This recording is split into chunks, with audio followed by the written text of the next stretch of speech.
Empruntons l'autoroute à péage et cap sur Thiès, c'est pour parler des conducteurs de moto Jakarta qui ne voient pas du tout, alors là, pas du tout, à la police d'un bon œil. Ils estiment que l'institution locale leur cause trop de soucis. Pas une semaine sans qu'ils ne fassent l'objet de verbalisation. Un métier pourtant à faible revenu, comme ils l'ont souligné, entre autres plaintes. Reportage Daniel Diouf et Moussa Song. Ils sont nombreux à s'activer dans la conduite des mototaxis Jakarta. Des jeunes qui gagnent leur vie avec cette activité. Si je m'active dans les mototaxis Jakarta, c'est uniquement pour pouvoir subvenir à mes besoins. C'est aussi le cas pour mes camarades. Bon nombre d'entre eux menaient d'autres activités. Ils étaient dans la sécurité et ils étaient exploités.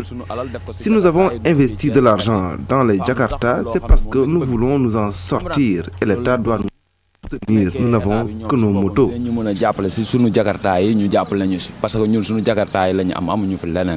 Leur rapport avec la police, pas des meilleurs.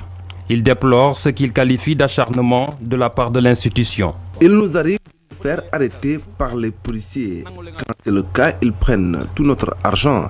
Ils peuvent nous arrêter et nous verbaliser. Il nous arrive de ne rien avoir pour notre famille. Ce n'est pas agréable. On ne gagne rien dans ce travail. Vous pouvez finir la journée avec 2500 francs. Quand ils vous les prennent, vous faites 2500 à 3000 francs. Souvent, vous pouvez leur fournir tous les documents qu'ils exigent. Malgré tout, ils vous embarquent.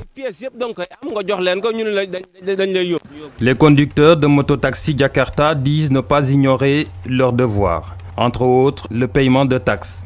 Seulement, les modalités ne leur conviennent pas. Nous savons bien que c'est l'État qui a construit les routes. Il doit pouvoir tirer une petite contribution de nos revenus.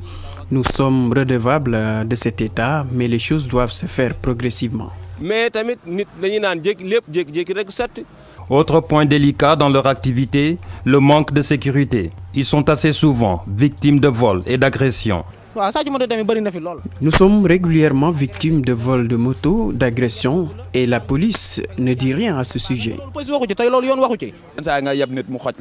Un individu que vous transportez peut vous étrangler ou alors vous brandir un couteau.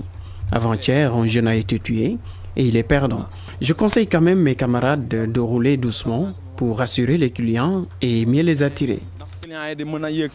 Les mototaxis Jakarta de Thiès disent avoir également des ennuis avec les taxis réguliers.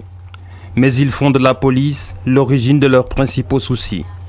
Aux policiers, ils demandent une seule chose. Qu'ils nous laissent travailler simplement.